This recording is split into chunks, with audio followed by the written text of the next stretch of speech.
Hi, welcome to It Doesn't Have to Be Terrible with me, Caroline Snyder, a podcast where we explore the financial stories, topics, and questions that help us better understand the way that we as individuals impact and are impacted by the financial world around us. Do you want me to record the intro music? Yeah. Okay. Boop-a-doo-boop, boop, boop-a-doo-boo, boop-a-doo-boop, boop, boo. Is that good? So today, on our very first podcast, I'm going to keep it pretty simple. We're going to, and by we, I mean me, I'm going to introduce myself and who I am, why I'm here, and I'm going to share a little bit more about what you can expect to hear from this podcast.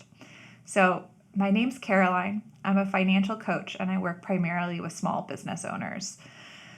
I started my career pretty far away from finance, and I would say that until my mid to late 20s, I would have been shocked to learn that I would spend any part of my career related to money, because up until that point, I had really very purposely buried my head in the sand when it comes to finance.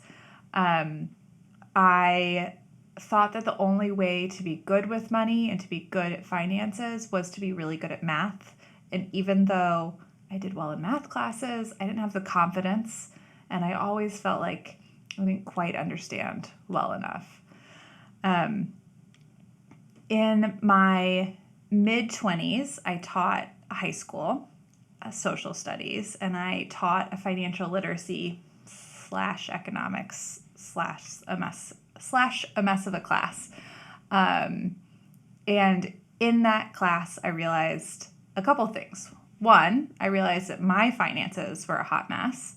And two, I realized that maybe it wasn't so bad to understand them better, and maybe understanding them might make them better. So that sparked my interest in financial literacy. That was a little seed to begin with. But it wasn't until I went back to grad school a few years later and earned my MBA that I really got interested in money and finance. And money and finance in a way that wasn't the traditional MBA route. I'm not a suit. I'm not a finance bro. Anti-hustle culture. And I still believe that in order for us to live lives that we're happy with and live in the way that we're happy, we need to understand our money and our finances to do that well. So from there, I went the kind of traditional financial advising route. It wasn't a good fit for me, and that's okay. I learned a lot. And what I really walked away with from that part of my career pathway was that I wanted to teach people how to handle their finances well on their own, or be able to teach people to understand their finances well enough to be able to outsource pieces of the puzzle in a way that still made them feel empowered and confident. The purpose of this podcast is that I get annoyed that there's only one me and there's not enough hours in the day to be able to work with everyone I want to work with. So in this podcast, we're going to do a couple things. We're going to explore financial topics, so ways for you to gain financial literacy and skills and knowledge that you're going to be able to take back to your own lives, either as an individual human being, or as a small business owner, or as an employee, or a parent, or a community member, whatever hat you want to put on. And we're also going to explore financial stories and questions that help us better understand how we fit into the puzzle.